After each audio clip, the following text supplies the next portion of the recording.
9.5% for the current year and 6.8% for the next year. That's what is expected. But don't you think 9.5%, close to 10% of the GDP, isn't that a whopping figure? See, the fiscal deficit number has to be seen in a perspective. We are amidst this, corona pandemic, which is a very, very unusual. Anything which in the recent, memory, Okay. not in our generation, but then almost about 100 years back, at the time of a Spanish flu, 1919. Okay. It is that kind of a pandemic, the whole world and our country also is undergoing. During the last 10 months, this entire country was struck by this pandemic. We had a initial period lockdown, That's true. then slowly relaxation. Opening up of the... Then economy got impacted, the jobs got impacted, the daily life of people got disrupted, and then thereafter the economy started coming back to rails and also now showing the signs of recovery. During this period, the government came out with several packages. Okay. Atmanirbhar package. In fact, each of those packages could itself be termed as a mini budget. That's true. Now, in that backdrop, this particular budget had to come, and this budget could be seen not as an ordinary budget, but this budget is something which can,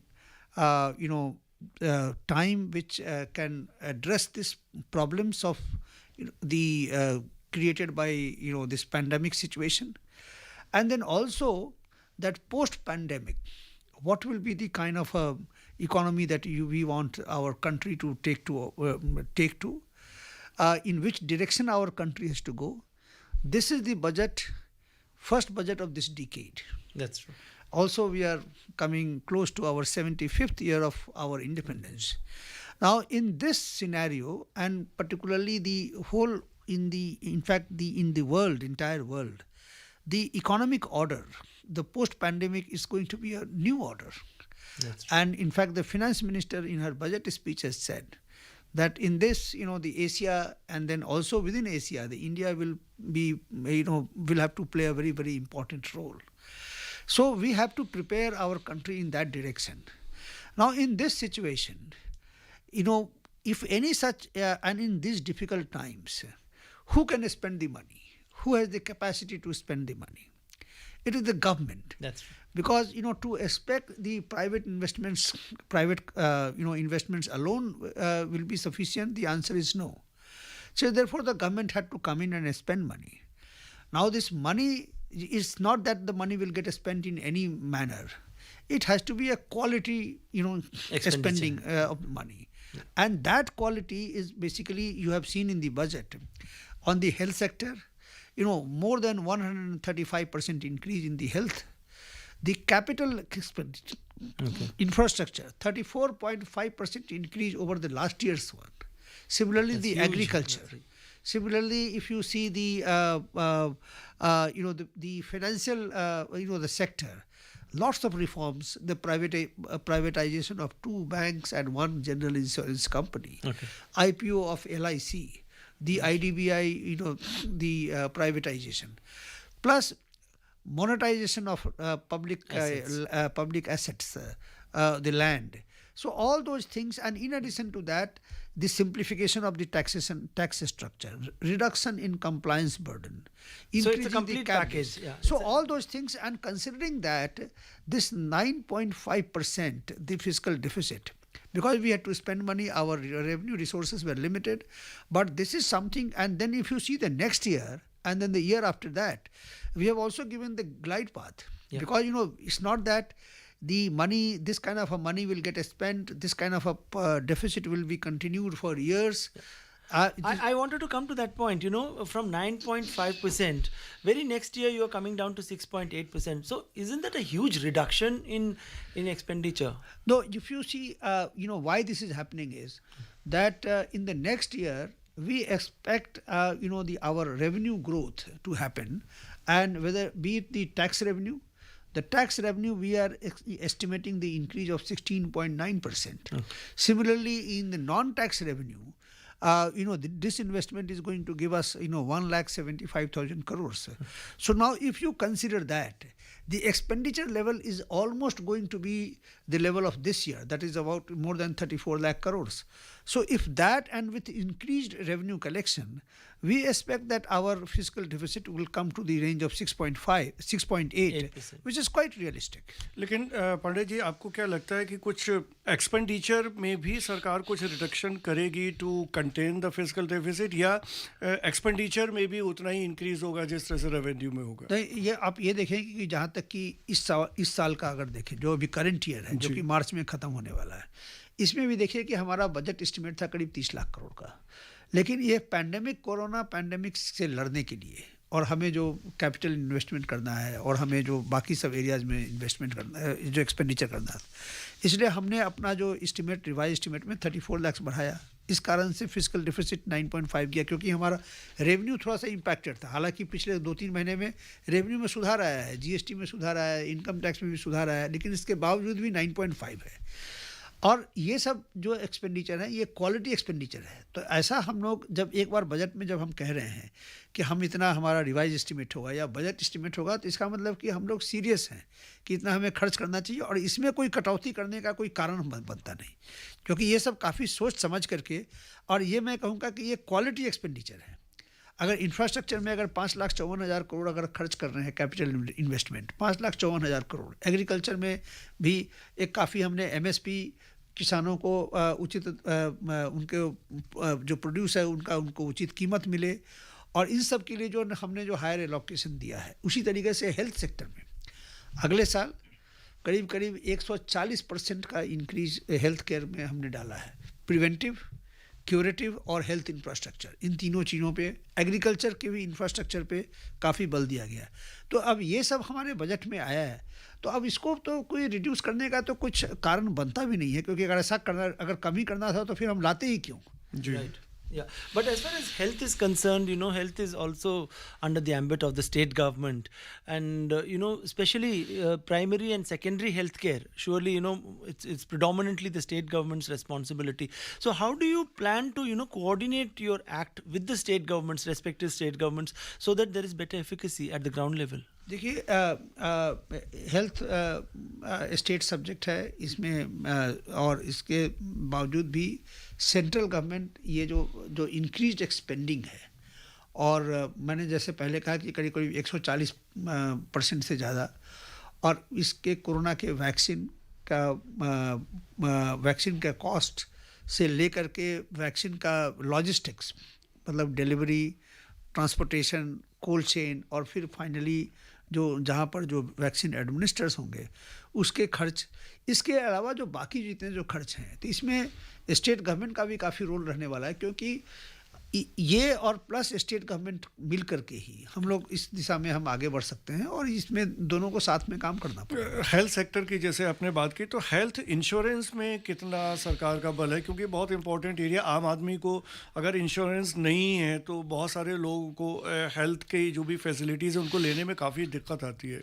अब ये देखिए कि जो आयुष्मान भारत जो है, एक तरह से देखा जाए तो एक तरह से एक बड़ा एक इम्पॉर्टेंट एक हेल्थ इंश्योरेंस ही है, जिसमें ये करीब करीब देश के 50 करोड़ लोगों का, और पूरे देश में हर जगह तरह तरह के क्वालिटी ट्रीटमेंट्स, क्वालिटी हॉस्पिटल्स, इन सब जगह पे उनके ट्रीटमेंट का काफ़ी उनका उपाय किया गया। तो इस तरह के जो इंटरवेंशन है, उसी तरह से हर ज़िले में एक मेडिकल कॉलेज का और उसके एक मेडिकल इंफ्रास्ट्रक्चर की जो हम बात कर रहे हैं, तो ये सब भी सुविधा स्थापित की जा रही है। तो इसके अलावा जो लोग अफोर्ड कर सकते हैं उनके लिए भी हेल्थ इंश्योरेंस का, और हमने एक जनरल एक पॉलिसी कि इंश्योरेंस सेक्टर में, अगर आपने देखा कि इंश्योरेंस सेक्टर में एक काफ़ी हम इसमें डेवलपमेंट हो, काफ़ी इन्वेस्टमेंट हो, इसके लिए भी इस बार जो एफडीआई की जो लिमिट है वो 49% से लेकर के 74% तक कर दिया गया है। तो इन सब चीज़ों से भी देखें तो अगर एक इफ़िशिएंट इंश्योरेंस की व्यवस्था अगर आती है, उसमें अगर कंपटीशन होता है, तो उसका भी लाभ अल्टीमेटली जो कंज्यूमर है, वो हेल्थ सेक्टर का हो या किसी और सेक्टर का हो, लेकिन उसमें भी अल्टीमेट बेनिफिशियरी कंज्यूमर होगा कि अगर कंपटीशन आए, अगर वर्ल्ड से अगर सब में इन्वेस्टमेंट आए, सिस्टम हमारा एफिशिएंट बने, तो इसका फ़ायदा भी एक हमारे जो आम नागरिक है या हमारा जो कंज्यूमर है उसको होगा। Yeah, Mr. Pandey, you're also the revenue secretary, and today we saw how the stock markets gave a huge thumbs up to the budget proposals. The corporate India and especially the stock markets were let go scot free. No new imposition of any tax. Was it a very thought out plan? Despite the fact that stock markets are very very buoyant, especially in the last 2-3 months, Sensex crossed the 50,000 mark as well. देखिए जो हम जो tax की जो व्यवस्था करते हैं, हमें अब उस मानसिकता से निकलने की कोशिश करनी चाहिए कि हर बजट के समय में हम अपने टैक्स रेट्स को टिंकर करते हैं। कभी हम बढ़ाते हैं, कभी हम घटाते हैं। Right. एक टैक्स व्यवस्था में एक स्टेबिलिटी ऑफ टैक्स रेट वो बहुत ही आवश्यक है। आपको याद होगा कि करीब 1.5 साल पहले हमने कॉर्पोरेट टैक्स रेट हमने कम किए।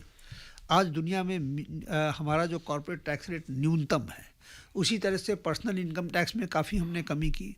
अब इस तरह की व्यवस्था के लाने के बाद फिर से अगर 1-1.5 साल में अगर हम फिर से अगर टैक्स रेट में अगर टिंकर करें या बढ़ाएं, probably that would give a wrong signal. तो ये इतना वो उचित नहीं रहेगा। लेकिन काफ़ी तो हमें व्यवस्था ऐसी करनी चाहिए कि अगर टैक्स अगर ज़्यादा अगर कलेक्शन करना है तो हमारी कलेक्शन इफ़िशियंसी को बढ़ानी चाहिए। Okay. कंप्लायंस हमको रिड्यूस करना चाहिए और सिस्टम को कंप्लायंस की तरफ ले जाना चाहिए। तो टैक्स बढ़ाना, टैक्स रेवेन्यू हमें आना चाहिए, टैक्स टू जीडीपी रेशियो बढ़ना चाहिए, लेकिन इसके बढ़ाने के लिए टैक्स के रेट को बढ़ाया जाए ये कोई ज़रूरी नहीं है। आपने देखा होगा कि जीएसटी में पिछले 2-3 महीने में टैक्स काफ़ी हमें अच्छा मिला। हमने क्या टैक्स बढ़ाया? क्या जीएसटी के टैक्स रेट बढ़ाया? क्या टैक्स रेट तो नहीं बढ़ाया। लेकिन फिर भी अगर जो पहले 95,000 से 1 लाख करोड़ मिलता था, अब 1,15,000 करोड़ और 1,20,000 करोड़ मिलने लगा बिना टैक्स बढ़ाए हुए। तो यही चीज़ दर्शाता है कि टैक्स बढ़ने के लिए टैक्स रेट का बढ़ना ज़रूरी नहीं है, हमें जो टैक्स की जो प्रणाली है उसमें सुधार की ज़रूरत है। That's right. Mr. Pandey, thank you so much for that crisp discussion. Thank you for joining us in the studios. Thank you. And now let's go across on the phone line to the Chief Economic Advisor, K.V. Subramanian. Mr. Subramanian, a warm welcome to the Radio Bridge program. Good evening. We have been seeing you on all television channels since afternoon. You have been very, articulate in putting forth your views. For our listeners of All India Radio, tell us, what is your overall assessment of today's budget proposals? I think that this budget is a dream budget. I'll tell you why I think that is the case. Firstly, the budget came against the backdrop of a once-in-a-century pandemic that India has really handled it well, and there's a V-shaped recovery that is going on. This budget has taken significant steps to provide fillip to that recovery, so that in the coming financial year, India can grow really well at least 11%, 10.5% to 11% in real terms, number one. But at the same time, the budget, having been the first budget of this decade, has also laid important foundation for the Indian economy to grow at high growth rates of 8% plus over this decade. It has taken significant steps in that direction.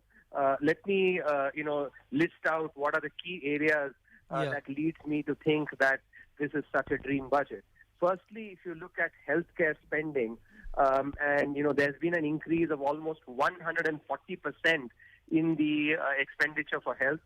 Do remember that health is a state subject, and so 2/3 of healthcare spending by the government comes from state government. So of the 1/3 part, there's been a huge increase from the center, almost 2.5 lakh crores, provided for healthcare. And this has been provided both for preventive and curative healthcare, because the preventive part comes from sanitation, from clean drinking water, which have been provided for, apart from the curative part as well, where the 65,000 crores approximately, the Atmanirbhar Bharat, Swasth Bharat Yojana has been provided for. So that's point number one, healthcare. The second related to that is the provision for vaccination, 35,000 crores. And as I've said in the last couple of days, vaccination is also a vaccine for the economy because it can really bring people back into economic activities, especially in the service sector. The second important part is the financial sector. Even entering into COVID, the Indian financial sector was facing challenges. There have been several steps that have been taken in the financial sector. The first is the bad bank, creation of the bad bank in the private sector, so that it can be effective. The proposal to divest 2 public sector banks and 1 general insurance company. The proposal to set up a development financial institution within the public sector and to enable development financial institutions in the private sector, that infrastructure financing can be provided for. And last but not the least, the insurance FDI limit actually for the insurance sector being raised from 49% to 74% with necessary safeguards about residents being the managers on the board, etc. So the second key part is financial sector. The third is the infrastructure, and as our listeners would certainly appreciate, the infrastructure is really critical, and here roads, railways, and power have been emphasized significantly.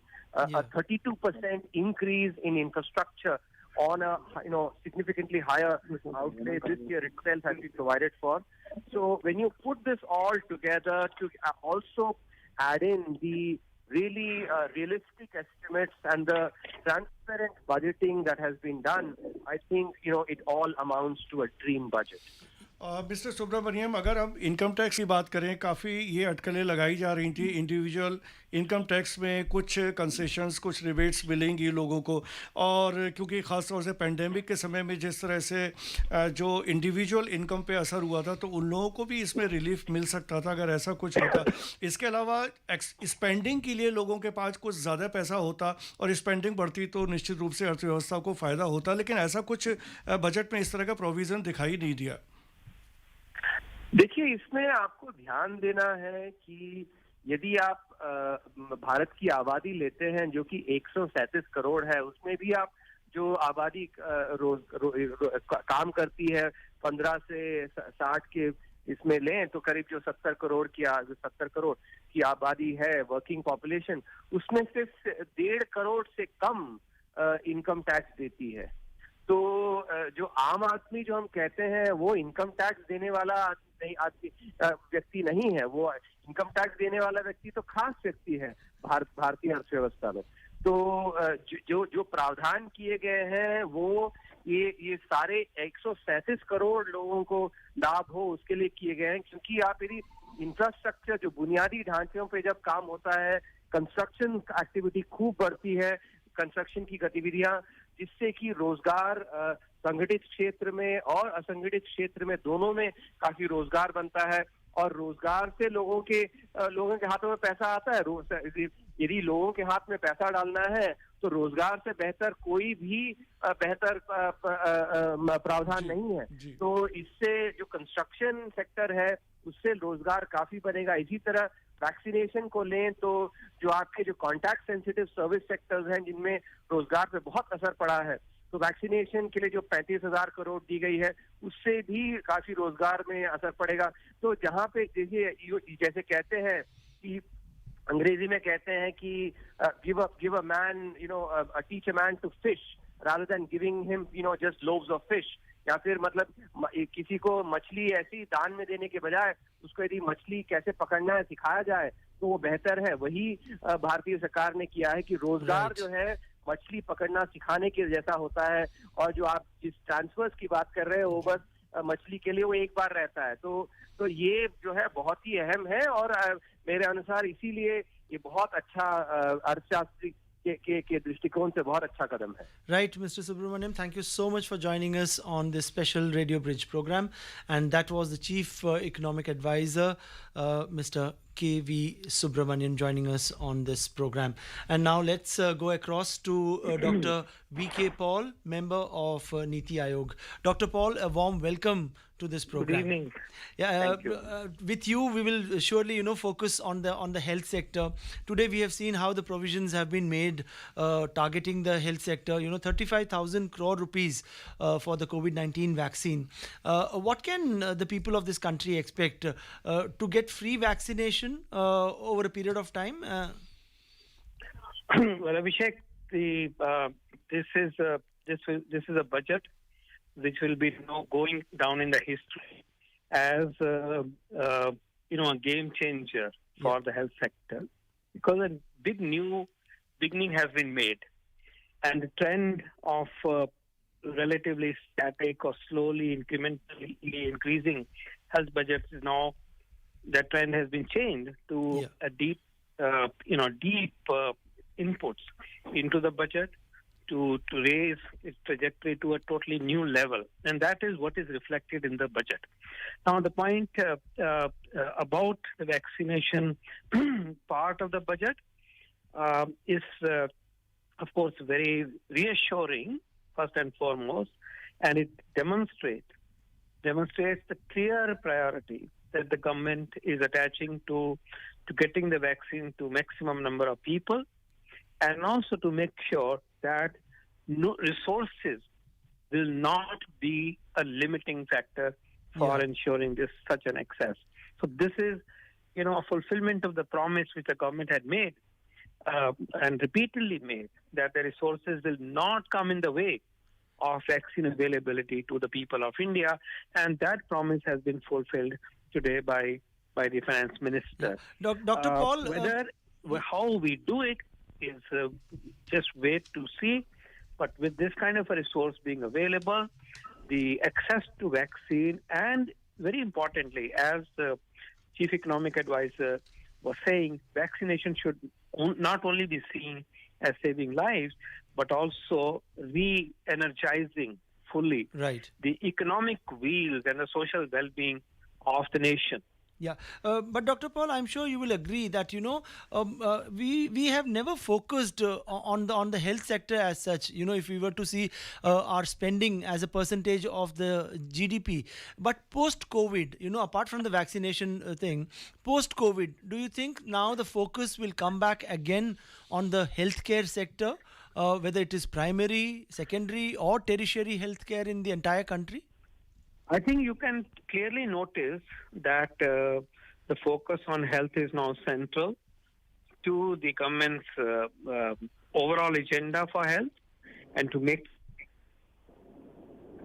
health of the people, holistic health, preventive, curative, rehabilitative, all facets of health get the required resources from the state. The public spending will match the expectations of the people in every facet. And therefore, you can clearly see this time around that push is visible, and this push is there to speak for itself.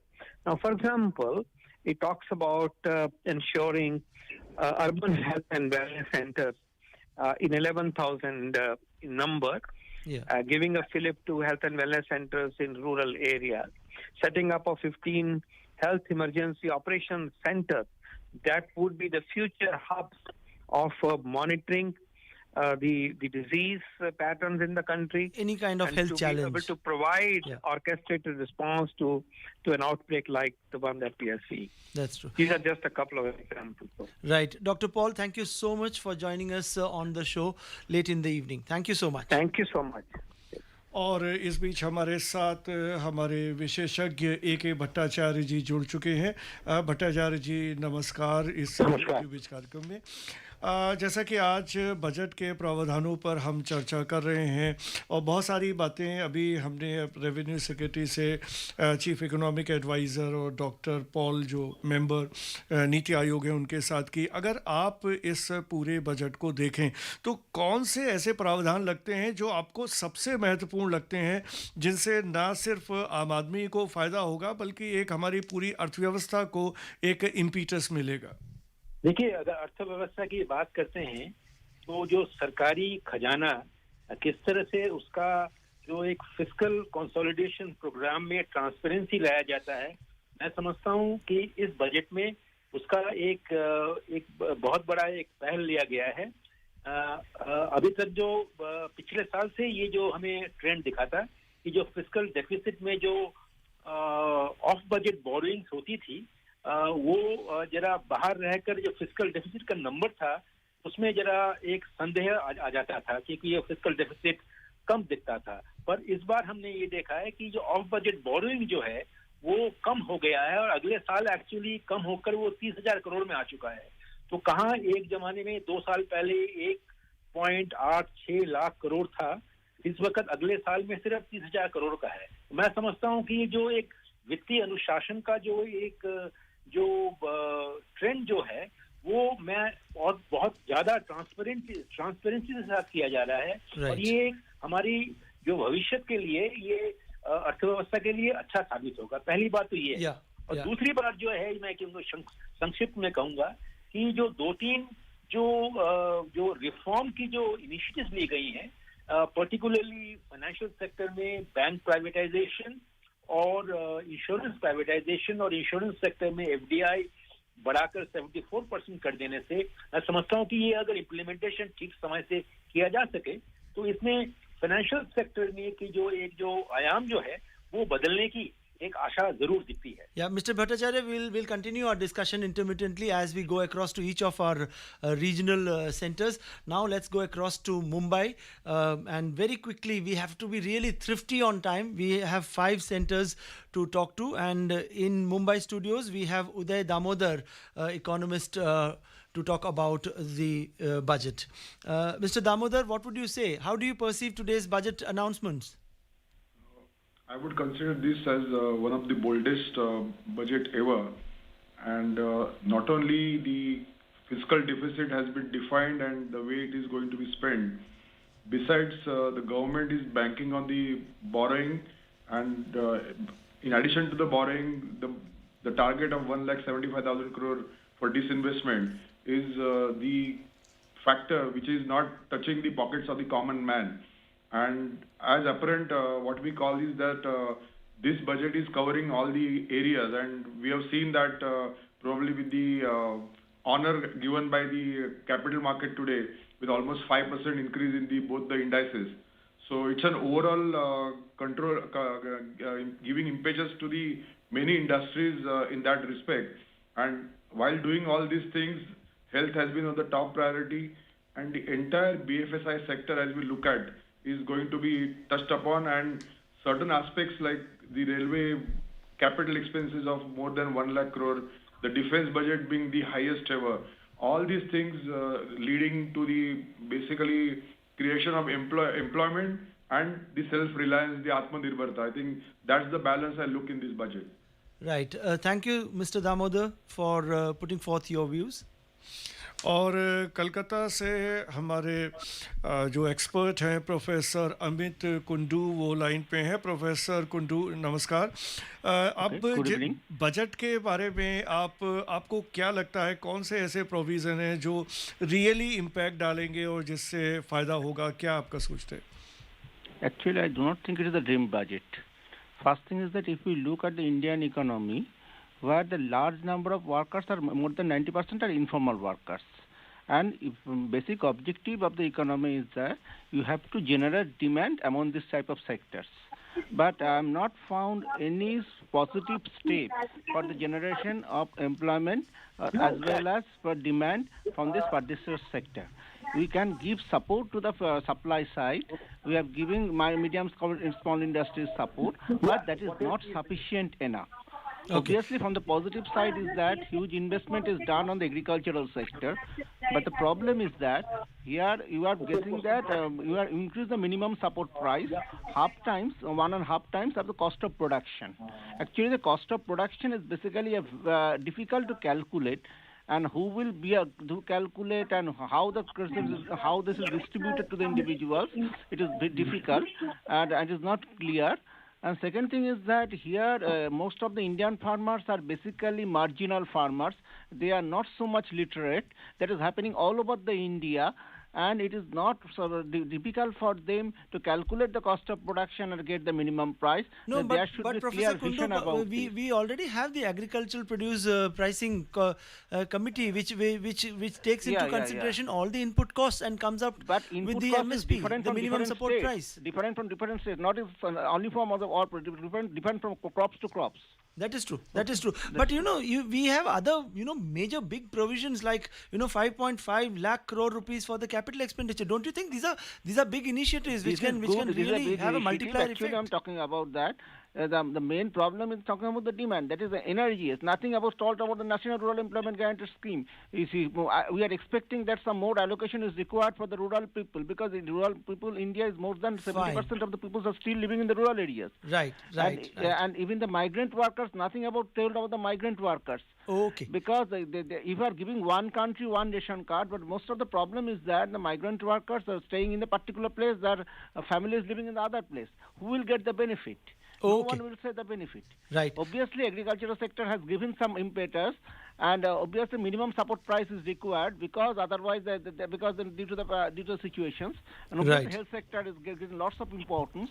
But another thing I like to mention is that disinvestment in LIC and other insurance companies. Right. Actually, LIC always plays actually gets lots of faith all over India, particularly common people. And when they think about that, it will be sold. They are using the term "bikri ja hai."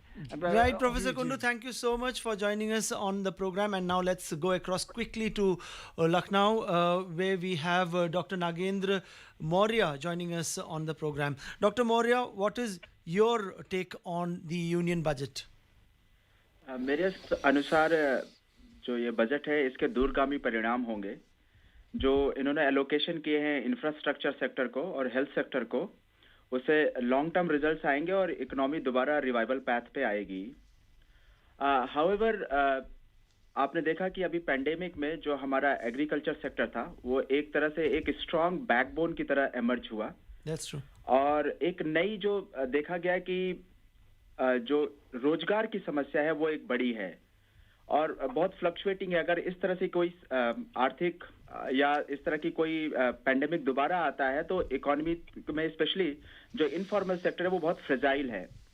तो budget में मेरे हिसाब से specially rural sector में job creation और employment की opportunities से related थोड़ा सा और कुछ नई स्कीम्स का सृजन किया जा सकता था जी. इसके अलावा जो कनेक्शन है मींस रूरल सेक्टर में कैपेसिटी बिल्डिंग पे एलोकेशन की थोड़ी सी और जरूरत थी in terms of linkages between farmers and market ताकि उनके अपने प्रोड्यूस का बेहतर रिटर्न मिल सके और वो उसको अपनी जो हम फार्मर्स की इनकम डबल करने का प्रयास कर रहे हैं वो जल्दी से अचीव हो सकेगा. जी. दूसरा एक मेरा जो पॉइंट है कि आप जब हाई फिस्कल डेफिसिट की बात कर रहे हैं तो देख रहे हैं कि लगभग 20% जो बजट कह रहा है कि हमारा इंटरेस्ट पेमेंट में जा रहा है. तो सरकार को और थोड़ा सा आगे और हमारी जो वित्त मंत्री है उनको ये सोचना चाहिए कि ये जो इंटरेस्ट पेमेंट है जो डेट सर्विसिंग है जी. उसका भी बर्डन थोड़ा रिड्यूस किया जाना चाहिए. जी. धन्यवाद डॉक्टर मौर्य हम लोगों से बात करने के लिए.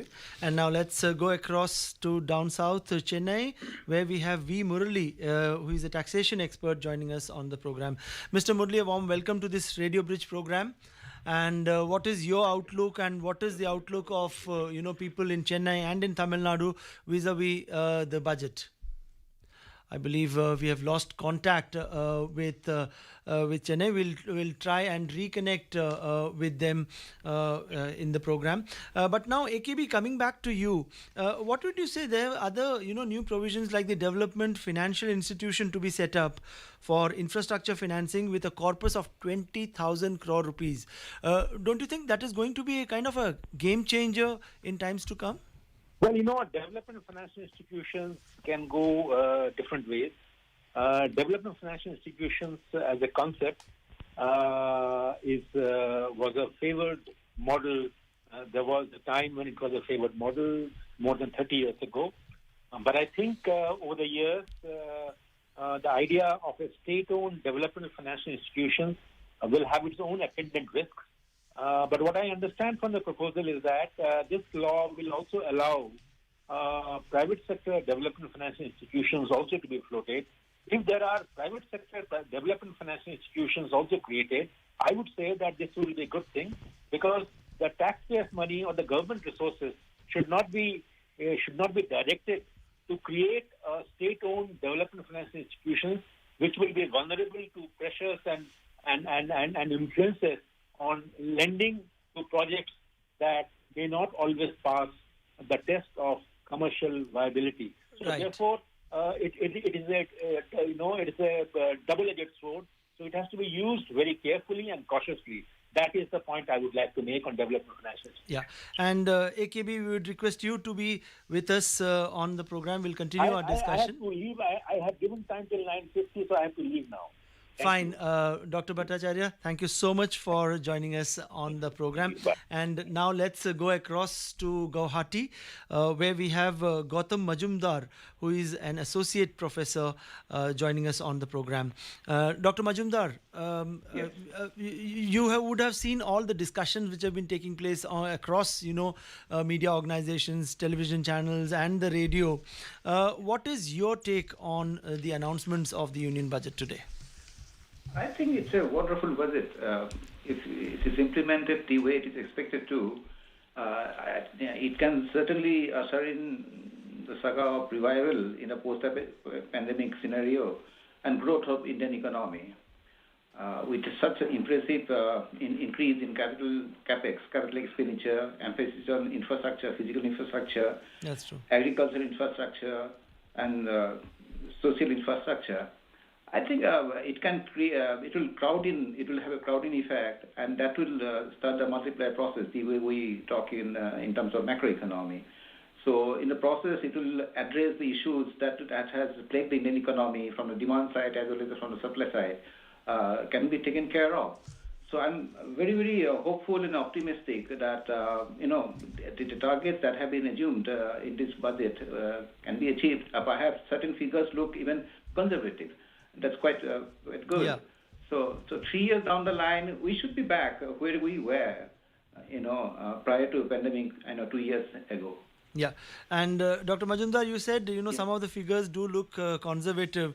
If you recall, the finance minister in her address to the media, she said that the chief economic advisor could be flamboyant, but whereas when the ministry is concerned, it is more conservative in its outlook. Yeah, I want to draw your attention to the provisions made for the railways. 110 more than 110,000 crore rupees for the railways, out of which 107,000 crores on capital expenditure and expansion in railways. Don't you think that is a big provision which will see to it that the safety and standards in railways is maintained and enhanced? Sure, definitely. And from being from Northeast, I'm particularly happy because it was also announced that all the broad gauge railway lines will be electrified. No, so far in Assam, in the Northeast, we don't have that. So that will be a big, thing for all of us here. And this connectivity that we lack in, this inadequate connectivity. Yeah. This 34,000 crores that have been announced with 1,300 kilometers of national highways.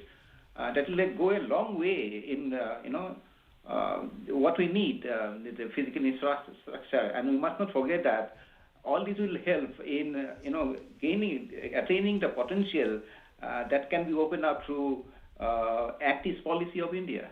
Yeah, and as we were all expecting, that COVID-19 would be the focus of attention. So vaccination, for vaccination, a provision of 35,000 crore rupees have been kept. Isn't that heartening that probably, a large chunk of the country's population will get the vaccine for free? Yes, that is something remarkable. The second largest vaccination already started and launched, and one feels proud as being an Indian. The way we have, that our government has managed to address the issue, it's quite heartening. And more importantly, the 35,000 crores, perhaps it's for this year, hopefully COVID will be eradicated. But to the level that health has been brought up, that will remain. That's a big thing for us. From a jump from 1.9% of GDP to 3%, and if it remains there and should remain there, then obviously it is a paradigm shift in our focus. Right. Dr. Majumdar, thank you so much for joining us from Guwahati.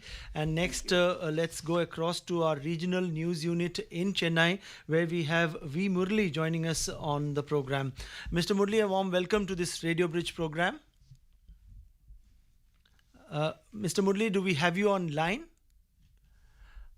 I think there are some issues. Well, happens in a live program like this. We'll try and get back to our Chennai regional news unit. Listeners, you are tuned in to this special railway, I beg your pardon, special radio bridge program on the Union Budget 2021-22. And it's a live program. As you know, we have been going across to different centers, Mumbai, Kolkata, Guwahati, Kolkata.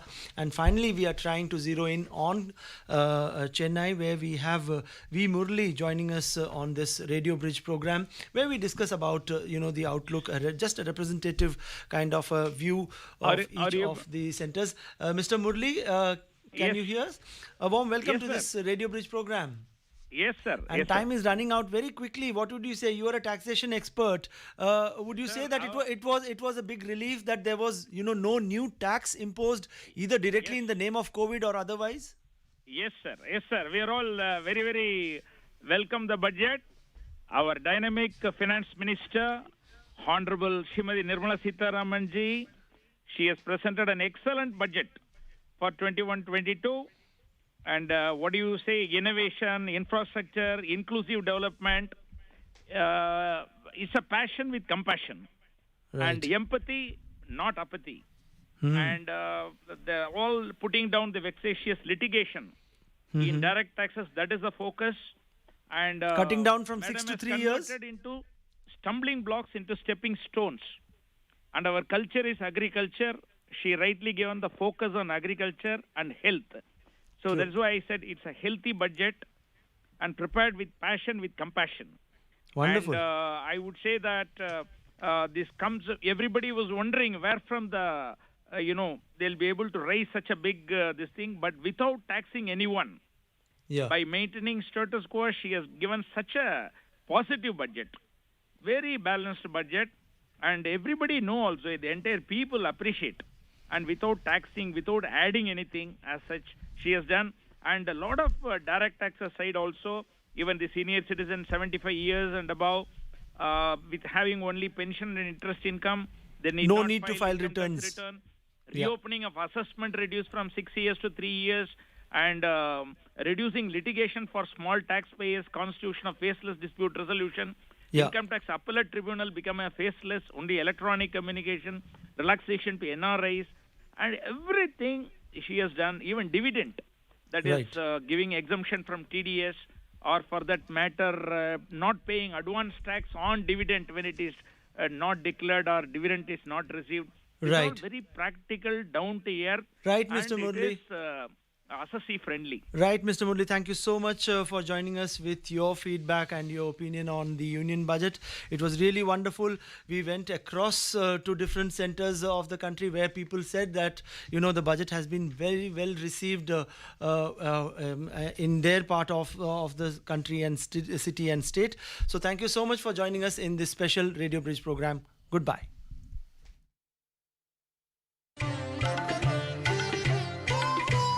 Union Budget 2021-22.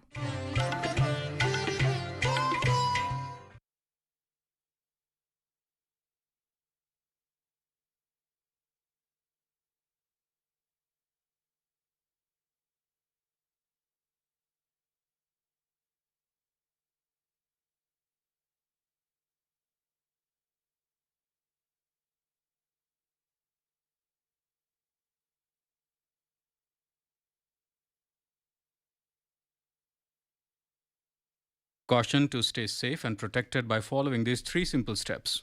Wear a face mask. Maintain 2 gaz ki duri for social distancing and focus on hand and face hygiene. And now the news in detail. Prime Minister Narendra Modi has said that today's budget will bring positive changes for individuals, industry, investors and infrastructure sector. Calling it historic, Mr. Modi said the vision of self-reliance can be seen in the budget. He said villages and farmers are at the heart of this budget. Let us listen in to Prime Minister's views on the budget. वर्ष 2021 का budget असाधारण परिस्थितियों के बीच पेश किया गया है। इसमें यथार्थ का एहसास भी और विकास का विश्वास भी है। कोरोना ने दुनिया में जो प्रभाव पैदा किया, उसने पूरी मानव जाति को हिलाकर रख दिया है। इन परिस्थितियों के बीच आज का बजट भारत के आत्मविश्वास को उजागर करने वाला है और साथ ही दुनिया में एक नया आत्मविश्वास भरने वाला है। आज के बजट में आत्मनिर्भरता का विजन भी है और हर नागरिक, हर वर्ग का समावेश भी है। हम इस बजट में जिन सिद्धांतों को लेकर चले हैं वो हैं ग्रोथ के लिए नए अवसरों, नई संभावनाओं का विस्तार करना, युवाओं के लिए नए अवसरों का निर्माण करना, मानव संसाधन को एक नया आयाम देना, इंफ्रास्ट्रक्चर निर्माण के लिए नए नए क्षेत्रों को विकसित करना, आधुनिकता की तरफ आगे बढ़ना, नए सुधार लाना। साथियों, नियमों और प्रक्रियाओं को सरल बनाकर आम लोगों के जीवन में ईज ऑफ लिविंग को बढ़ाने पर इस बजट में जोर दिया गया है। ये बजट इंडिविजुअल्स, इन्वेस्टर्स, इंडस्ट्री और साथ ही इंफ्रास्ट्रक्चर सेक्टर में बहुत सकारात्मक बदलाव लाएगा। कोरोना के चलते कई एक्सपर्ट्स ये मानकर चल रहे थे सरकार आम नागरिकों पर बोझ बढ़ाएगी, लेकिन फिस्कल सस्टेनेबिलिटी के प्रति अपने दायित्वों को ध्यान में रखते हुए सरकार ने बजट साइज बढ़ाने पर जोर दिया। हमारी सरकार ने निरंतर प्रयास किया है कि बजट ट्रांसपेरेंट होना चाहिए। यह बजट उन सेक्टर्स पर विशेष रूप से केंद्रित है जिनसे वेल्थ और वेलनेस दोनों ही तेज गति से बढ़ेंगे, जान भी जहान भी। इसमें एमएसएमईज और इंफ्रास्ट्रक्चर पर विशेष रूप से जोर दिया गया है। इस बजट में जिस तरह से रिसर्च एंड इनोवेशन इकोसिस्टम पर बल दिया गया है, जो प्रावधान किए गए हैं, उनसे हमारे युवाओं को ताकत मिलेगी। भारत उज्जवल भविष्य के लिए बहुत ठोस कदम रखेगा। साथियों, देश के सामान्य मानवी का, महिलाओं का जीवन आसान बनाने के लिए उनके स्वास्थ्य, स्वच्छता, पोषण, शुद्ध जल और अवसरों की समानता, इस पर इस बजट में विशेष बल दिया गया है। Prime Minister Narendra Modi has said that budget of Atmanirbhar Bharat is a budget of opportunities which will further growth in a wide range of sectors. In a series of tweets, Mr. Modi said the budget will further ease of living and bring many positive changes for individuals, investors, industry, and infrastructure. He said the budget aims at creating wealth and improving wellness. Mr. Modi expressed happiness that there is unparalleled focus on healthcare in this budget and there is also great focus on research and innovation. The Prime Minister said it is a budget for farmers and agriculture sector and it will contribute to the doubling of incomes of the hardworking Annadatas and invigorate the sector with futuristic technologies. Earlier this morning, Finance Minister Nirmala Sitharaman presented the Union Budget 2021-22 in Parliament with a wish to lay a vision for an Atmanirbhar Bharat. She said Atmanirbhar Bharat is an expression of 130 crore Indians who have full confidence in their capabilities and skills. Our manufacturing companies need to become an integral part of global supply chains, possess core competence and cutting-edge technology. To achieve all of the above, PLI schemes to create manufacturing global champions for an Atmanirbhar Bharat have been announced for 13 sectors. For this, the government has committed nearly 1.97 lakh crores over 5 years starting this financial year. This initiative will help bring scale and size in key sectors, create and nurture global champions, and provide jobs to our youth. The budget proposals rest on 6 pillars of health and well-being, physical and financial capital and infrastructure, inclusive development for aspirational India, reinvigorating human capital, innovation and R&D, and minimum government and maximum governance. The proposals will further strengthen the Sankalp of Nation First, doubling farmers' income, strong infrastructure, healthy India, good governance, opportunities for youth, education for all, women empowerment and inclusive development, among others. Senior citizens of 75 years of age and having only pension income are exempted from filing their income tax returns. Relief to senior citizens. I begin my direct tax proposals by offering my pranam to our senior citizens. Many of them, despite having foregone several basic necessities of their own, have strived to build our nation. Now in the 75th year of independence of our country, when we continue our endeavor with renewed vigor, we shall reduce compliance burden on our senior citizens who are 75 years of age and above. For senior citizens who only have pension and interest income, I propose exemption from filing their income tax return. To promote affordable housing in the country, the government has extended till 31st of March 2022 the eligibility for additional deduction of interest amounting to 1.5 lakh rupees for the loan taken to purchase an affordable house. To keep up the supply of affordable houses, the minister said that affordable housing projects can avail a tax holiday for one more year till the 31st of March 2022. Government has increased FDI limit from 49 to 74% in insurance companies and allowed foreign ownership and control with safeguards. The government has proposed to infuse 20,000 crore rupees to recapitalize public sector banks. The finance minister informed that One Nation, One Ration Card plan is under implementation by 32 states and UTs, reaching about 69 crore beneficiaries, covering 86% of the total beneficiaries. The finance minister narrated Rabindranath Tagore's words, "Faith is the bird that feels the light and sings when the dawn is still dark."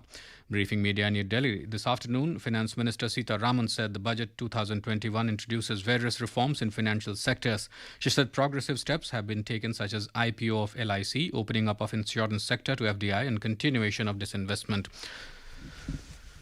Union Road Transport and Highways Minister Nitin Gadkari welcomed the voluntary vehicle scrappage policy announced in the Union budget today. Information and Broadcasting Minister Prakash Javadekar said this budget fulfills the aspiration of all sections of society. Reacting on the Union budget, Uttar Pradesh Chief Minister Yogi Adityanath said this budget is not only for fulfilling the aspirations of the countrymen and dream of the common man, but also an important step towards making country a strong and prosperous nation.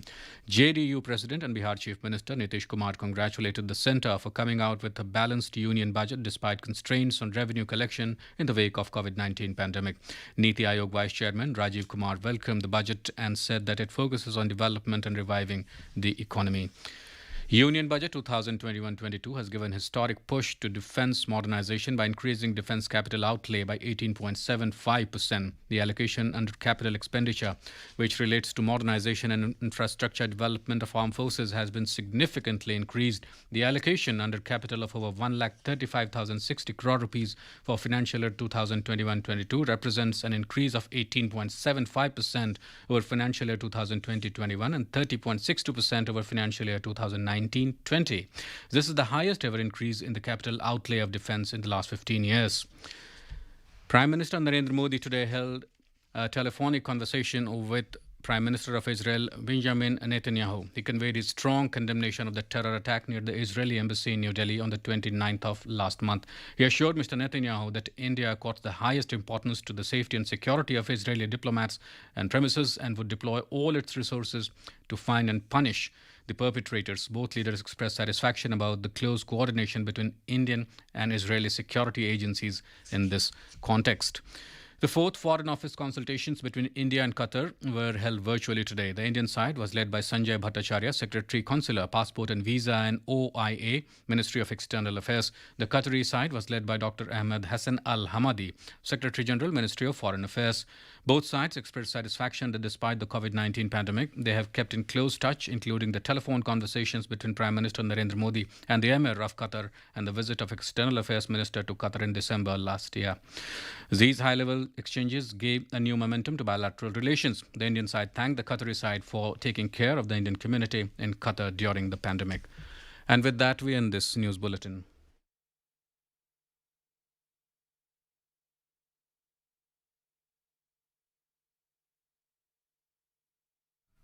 ये आकाशवाणी है। अब आप आशुतोष मिश्र से समाचार सुनिए। Covid महामारी के खिलाफ देश एकजुट होकर लड़ रहा है। अब भी हमारे साथ सुरक्षा और बचाव के 3 आसान एहतियाती उपायों का संकल्प लें। मास्क पहनें, 2 गज दूरी है जरूरी, सुरक्षित दूरी बनाए रखें, हाथ और मुंह साफ रखें। और अब समाचार विस्तार से। प्रधानमंत्री नरेंद्र मोदी ने कहा है कि आम बजट से उद्योग, निवेश और बुनियादी ढांचा क्षेत्र में बहुत सकारात्मक बदलाव होंगे। श्री मोदी ने संबोधन में बजट को ऐतिहासिक बताया। वर्ष 2021 का बजट असाधारण परिस्थितियों के बीच पेश किया गया है। इसमें यथार्थ का एहसास भी और विकास का विश्वास भी है। कोरोना ने दुनिया में जो प्रभाव पैदा किया, उसने पूरी मानव जाति को हिलाकर रख दिया है। इन परिस्थितियों के बीच आज का बजट भारत के आत्मविश्वास को उजागर करने वाला है और साथ ही दुनिया में एक नया आत्मविश्वास भरने वाला है। आज के बजट में आत्मनिर्भरता का विजन भी है और हर नागरिक, हर वर्ग का समावेश भी है। हम इस बजट में जिन सिद्धांतों को लेकर चले हैं वो हैं ग्रोथ के लिए नए अवसरों, नई संभावनाओं का विस्तार करना, युवाओं के लिए नए अवसरों का निर्माण करना, मानव संसाधन को एक नया आयाम देना, इंफ्रास्ट्रक्चर निर्माण के लिए नए नए क्षेत्रों को विकसित करना, आधुनिकता की तरफ आगे बढ़ना, नए सुधार लाना। साथियों, नियमों और प्रक्रियाओं का सरल बनाकर आम लोगों के जीवन में ईज ऑफ लिविंग को बढ़ाने पर इस बजट में जोर दिया गया है। ये बजट इंडिविजुअल्स, इन्वेस्टर्स, इंडस्ट्री और साथ ही इंफ्रास्ट्रक्चर सेक्टर में बहुत सकारात्मक बदलाव लाएगा। मैं इसके लिए देश की वित्त मंत्री निर्मला जी को और उनके साथी मंत्री अनुराग जी और उनकी टीम को बहुत बहुत बधाई देता हूं। साथियों, ऐसे बजट देखने को कम ही मिलते हैं जिसमें शुरू के 1-2 घंटों में ही इतने सकारात्मक रिस्पांस आए। कोरोना के चलते कई एक्सपर्ट्स ये मानकर चल रहे थे सरकार आम नागरिकों पर बोझ बढ़ाएगी, लेकिन फिस्कल सस्टेनेबिलिटी के प्रति अपने दायित्वों को ध्यान में रखते हुए सरकार ने बजट साइज बढ़ाने पर जोर दिया। हमारी सरकार ने निरंतर प्रयास किया है कि बजट ट्रांसपेरेंट होना चाहिए। मुझे खुशी है कि आज अनेक विद्वानों ने इस बजट की ट्रांसपेरेंसी की सराहना की है।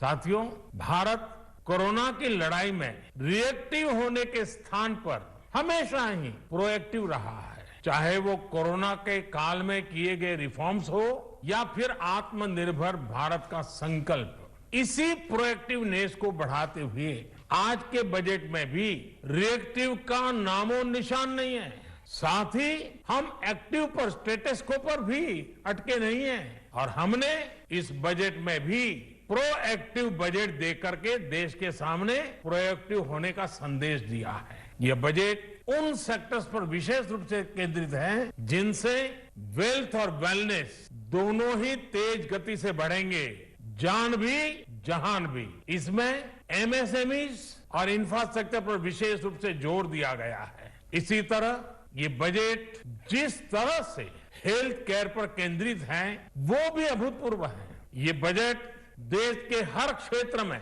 विकास यानी ऑल राउंड डेवलपमेंट की बात करता रहता है। खास तौर पर मुझे खुशी है कि इस बजट में दक्षिण के हमारे राज्य, पूर्वोत्तर के हमारे राज्य और उत्तर में लेह लद्दाख जैसे क्षेत्रों में विकास पर विशेष ध्यान दिया है। वित्त मंत्री निर्मला सीतारमण ने कहा है कि बजट में वित्तीय क्षेत्रों में कई सुधारों का प्रस्ताव किया गया है। नई दिल्ली में उन्होंने बताया कि जीवन बीमा निगम के आईपीओ बीमा क्षेत्र को प्रत्यक्ष विदेशी निवेश के लिए खोलने और विनिवेश जारी रखने के लिए कई प्रगतिशील कदम उठाए गए हैं। वित्त मंत्री ने कहा कि बजट में कृषि क्षेत्र पर ध्यान केंद्रित करते हुए नाबार्ड के माध्यम से कृषि ऋण के आवंटन में वृद्धि की गई है। उन्होंने कहा कि यह बजट ऐसे समय आया है जब अर्थव्यवस्था को बढ़ावा दिया जा रहा है। उन्होंने कहा कि यदि बुनियादी ढांचे पर अधिक खर्च किया जाए तो मांग में वृद्धि की जा सकती है। श्रीमती सीतारमण ने कृषि कानूनों का जिक्र करते हुए कहा कि सरकार किसान संगठनों के साथ बातचीत के लिए हमेशा तैयार है। उन्होंने कहा कि कृषि मंत्री इन कानूनों के बारे में किसानों के साथ हर मुद्दे पर चर्चा के लिए तैयार है। उन्होंने कहा कि सरकार का मानना है कि बातचीत से इस मुद्दे का समाधान किया जा सकता है। ये समाचार आकाशवाणी से प्रसारित किए जा रहे हैं। कोविड-19 से बचाव और सुरक्षित रहने के 3 उपाय। मास्क लगाएं, 2 गज दूरी है जरूरी, सुरक्षित दूरी रखें, हाथ और मुंह साफ रखें।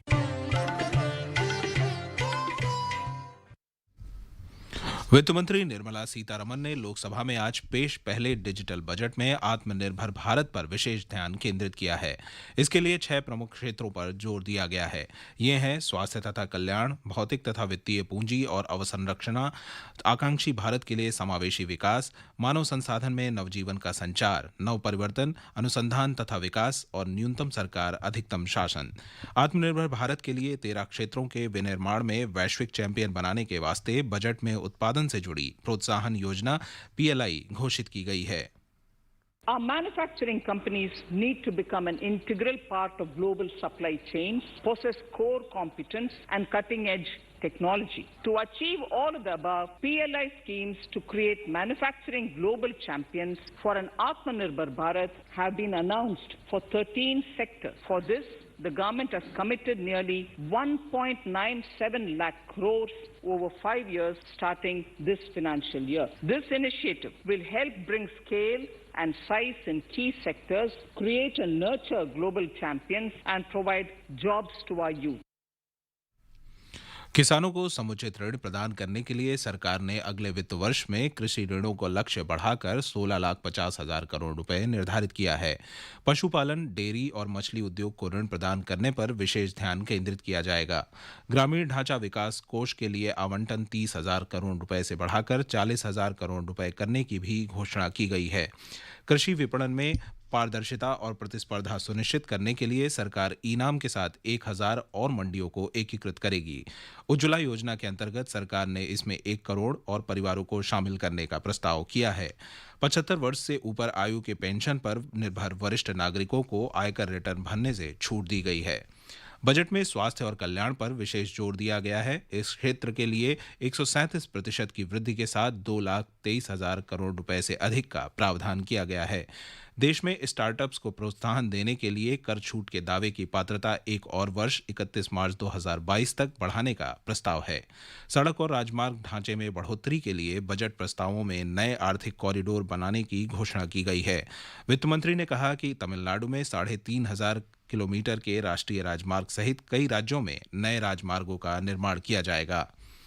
वित्त मंत्री ने वायु प्रदूषण की विकराल होती समस्या के समाधान के लिए 10 लाख से अधिक जनसंख्या वाले 42 शहरों के लिए 2,217 करोड़ रुपए की राशि मुहैया कराने का प्रस्ताव किया है। श्रीमती सीतारमण ने पुराने और अनुपयुक्त वाहनों को चरणबद्ध रूप से हटाने के लिए स्वैच्छिक वाहन स्क्रैपिंग नीति की घोषणा की। वित्त मंत्री ने कहा कि स्वदेश में निर्मित न्यूमोकोल वैक्सीन को पूरे देश में दिया जाएगा। अब तक इसे केवल 5 राज्यों में दिया जा रहा है। इससे प्रतिवर्ष 50,000 से अधिक बच्चों की जान बचाई जा सकेगी। बजट में कोविड टीके के लिए 35,000 करोड़ रुपए प्रदान किए गए हैं। सरकार ने बीमा कंपनियों में प्रत्यक्ष विदेशी निवेश की सीमा 49% से बढ़ाकर 74% करने का प्रस्ताव किया है। बजट में रक्षा खर्च 18.75% बढ़ाकर इसके आधुनिकीकरण की दिशा में एक और कदम बढ़ाया गया है। सैन्य बलों के आधुनिकीकरण और ढांचागत विकास से संबंधित पूंजीगत व्यय के लिए आवंटन में महत्वपूर्ण वृद्धि की गई है। रक्षा व्यय में पिछले 15 वर्षों में यह सबसे अधिक बढ़ोतरी है। रक्षा मंत्री राजनाथ सिंह ने रक्षा बजट को बढ़ाकर 4,78,000 करोड़ रुपए करने के लिए प्रधानमंत्री नरेंद्र मोदी और वित्त मंत्री निर्मला सीतारमण को धन्यवाद दिया। उन्होंने इस बात पर प्रसन्नता व्यक्त की कि बजट में 100 नए सैनिक स्कूल खोलने का प्रस्ताव किया गया है।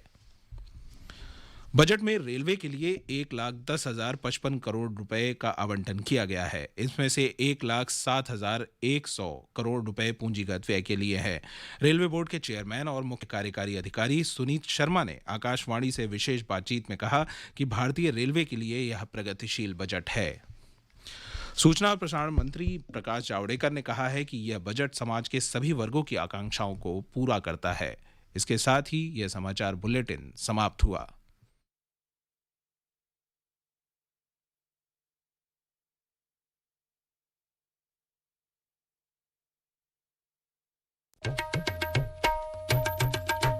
News Services Division of All India Radio presents Employment News. Welcome to the program Employment News. I am Renu Kataria giving you a quick update about some of the job vacancies where you can apply. Today we will be discussing about vacancies in Publications Division, Headquarters and Employment News, Ramanujan College, University of Delhi, National Institute of Educational Planning and Administration, Manohar Parrikar Institute for Defence Studies and Analysis, Convergence Energy Services Limited, Chandigarh Institute of Hotel Management, Office of Deputy Commissioner cum Controller Civil Defence, UT Chandigarh, and Institute of Pesticide Formulation Technology. Applications are invited from eligible and willing persons for empanelment of casual editors, casual assistant editors, and steno or typist for its various professional functions in English, Hindi, and Urdu at the Publications Division Headquarters and Employment News. Interested persons may send in their applications either through registered post, speed post, or by hand. Applications sent through any other mode will not be accepted. Applications in the prescribed proforma should reach the concerned authority by 15th February 2021, 5:30 p.m. Retired IIS willing officers with relevant experience as well as exceptionally qualified professionals in the relevant field may also apply for empanelment. They are exempted from any proficiency test or appearing for personal interaction in front of a selection committee. Please visit the website www.publicationsdivision.nic.in or www.employmentnews.gov.in for eligibility conditions, selection procedure, application format, and other details. Online applications are invited for the following permanent non-teaching post of Ramanujan College, University of Delhi. 1 post of Administrative Officer, 1 post of Senior Personal Assistant, 1 post of Professional Assistant, 2 posts of Semi-Professional Assistant, 2 posts of Laboratory Assistant, 3 posts of Junior Assistant, 3 posts of MTS Library, and 1 post of MTS Laboratory. For qualifications and other details, please visit the college website www.ramanujancollege.ac.in. Candidates fulfilling the eligibility criteria may fill the online application form available on the college website www.ramanujancollege.ac.in. Last date of submission of online application is 19th February 2021. Any addendum or corrigendum shall be posted only on the college website. National Institute of Educational Planning and Administration invites online applications in the prescribed format for filling up 1 post of Finance Officer through direct recruitment on tenure basis for 5 years and 1 post of Editor Hindi on direct recruitment basis. For detailed terms and conditions, please visit the Institute's website www.niepa.ac.in. Last date for submission of online applications is 19th February 2021. Manohar Parrikar Institute for Defence Studies and Analysis invites applications for the following positions: 2 posts of Senior Fellow, 2 posts of Research Fellow, and 2 posts of Research Fellow selection scale, 6 posts of Associate Fellow, and 10 posts of Research Analyst. Details of the post along with eligibility criteria, educational qualifications, experience, etc. are given on the Institute's website www.idsa.in/jobs. Last date of application is 15th February 2021 by 5 p.m. Further, the advertisement published in Times of India, Janasatta Hindi, on 27th January 2018 and Employment News dated 10th to 16th February 2018 pertaining to the recruitment for the position of Associate Fellow stands cancelled. This is in reference to Convergence Energy Services Limited's recruitment notice dated 5th January 2021 for recruitment to various senior level positions on regular and contractual basis, published in Employment News English version, issue dated 23rd January 2021. Last date of applying is 5th February 2021 instead of 25th January 2021 for the following positions: Head of Shared Services, Head Audit, Company Secretary, Chief Finance Officer, Director Operations, and Head Policy and Regulatory.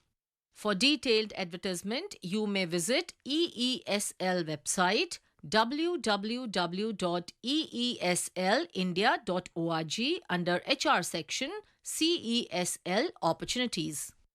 Applications along with the necessary documents are re-invited by Chandigarh Institute of Hotel Management for direct recruitment to one post of principal on regular basis, latest by 22nd March 2021. Required minimum educational qualification and experience as per copy of recruitment rules placed in the Institute's website www.cihmct.com. Prescribed application format is available on website www.cihmct.com and candidate must apply in the prescribed format only. Candidates employed in government, semi-government or autonomous organization should submit their applications through proper channel. Candidates who have applied earlier for the above post may apply again along with photocopies of essential documents. Applications are invited for one post of Civil Defence Instructor from retirees and pensioners for their engagement as Civil Defence Instructor on contract basis in the office of Deputy Commissioner cum Controller Civil Defence UT Chandigarh. Applications along with the necessary documents must reach the concerned authority on or before 30 days time from the date of publication of advertisement. Advertisement, terms and conditions of appointment, selection criteria and agreement can be downloaded from the website of the department, that is www.chdpr.gov.in. Institute of Pesticide Formulation Technology invites applications from eligible Indian citizens for filling up or following post on deputation or direct recruitment basis.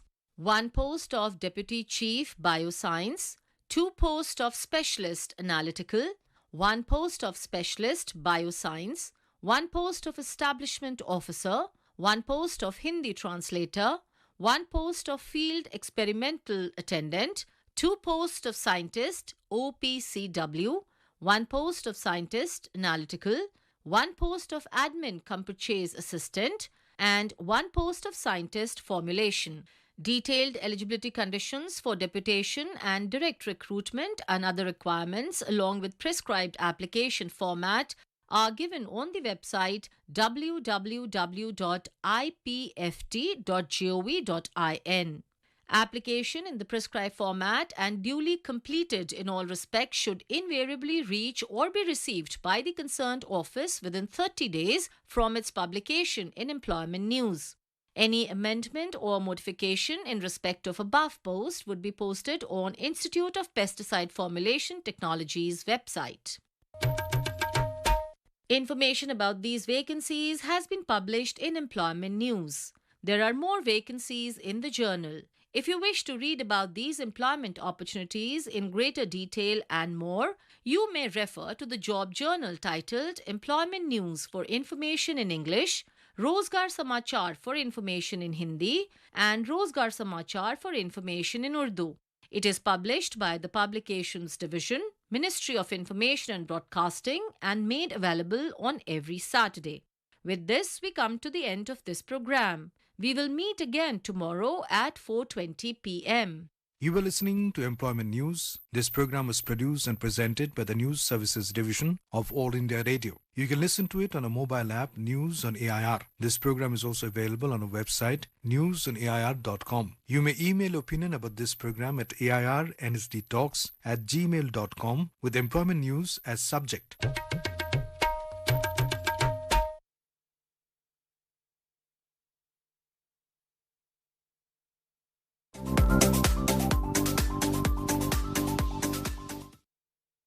Namaskar. A warm welcome to World News, an Indian perspective on All India Radio. This is Renuka, and with me is Nishit Kumar, bringing glimpses of major developments of the day from across the globe. Over the next half an hour, we shall bring you the latest from the world of politics, economy, sports, entertainment, and more. As the world fights the COVID-19 pandemic, we begin with a message of caution to stay safe and protected by following these 3 simple steps. Wear a face mask, maintain social distancing, focus on hand and face hygiene. The headlines. India announces a budget to provide thrust to a resurgent economy emerging from the pandemic. Markets react positively to Budget 2021. Prime Minister Narendra Modi assures Prime Minister Benjamin Netanyahu highest importance to safeguard Israeli diplomats. Says perpetrators of terror attack would be punished. Myanmar military seizes power. State Councillor Aung San Suu Kyi detained as military announces emergency for 1 year. World leaders express shock over development in Myanmar. United Nations terms it a serious blow to democratic reforms. Fate of 16 Indian sailors aboard MV Anesthesia hangs in the balance as China remains non-committal on crew change for the ship.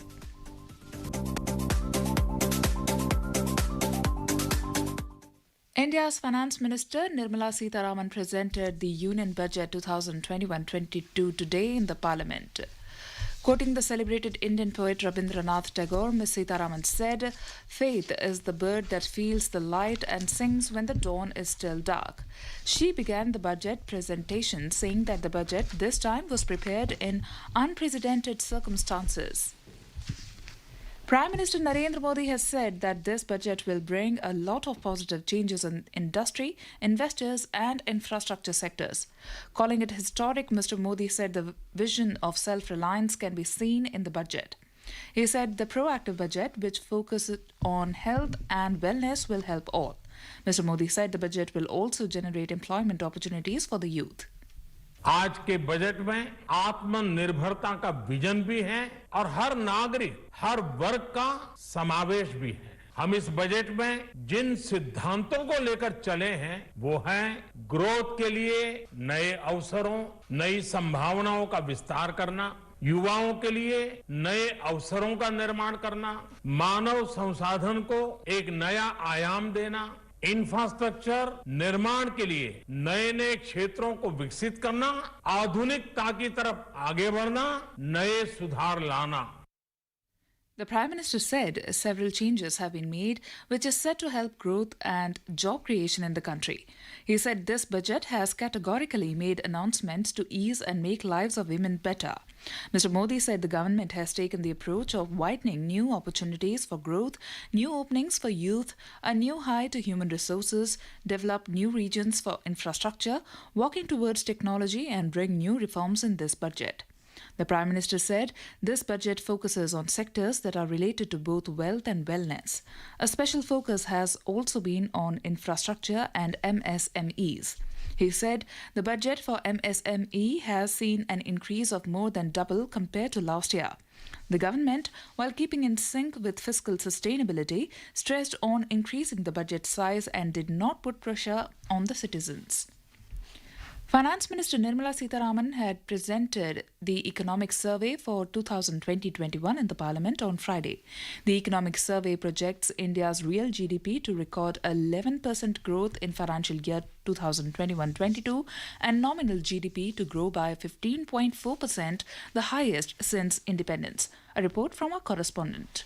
The economic survey states that the fundamentals of the economy remain strong as gradual scaling back of lockdowns along with astute support of Atmanirbhar Bharat mission have placed the economy firmly on the path of revival. As per IMF, India is expected to emerge as the fastest growing economy in the next 2 years. India remained a preferred investment destination in financial year 2020-21 with FDI pouring in amidst global asset shifts towards equities and prospects of quicker recovery in emerging economies. Economic survey shows Ayushman Bharat has led to improved health outcomes, saving lives and livelihoods, and resulting in various direct and spillover effects. It has strongly recommended an increase in public spending on healthcare services from 1% to 2.5 to 3% of GDP as envisaged in the National Health Policy 2017. It notes that this can significantly reduce the out-of-pocket expenditure from 65% to 35% of the overall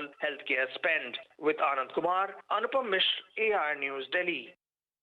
The Union Budget 2021-22 proposed a slew of measures to make India an attractive destination for foreign investors. Providing a thrust to the infrastructure sector, the Finance Minister, Nirmala Sitharaman, proposed the setting up of a development financial institution. Infrastructure needs long-term debt financing. A professionally managed development financial institution is necessary to act as a provider, enabler, and catalyst for infrastructure financing. Accordingly, I shall introduce a bill to set up a development financial institution. I have provided a sum of 20,000 crore rupees to capitalize this institution. The ambition is to have a lending portfolio of at least 5 lakh crores for this DFI within 3 years' time. Debt financing of InvITs and rates by foreign portfolio investors will be enabled by making suitable amendments in the relevant legislations. This will further ease access of finance to InvITs and rates, thus augmenting funds for infrastructure and real estate sectors. The budget also sought to facilitate the non-resident Indian community on the issue of accrued incomes.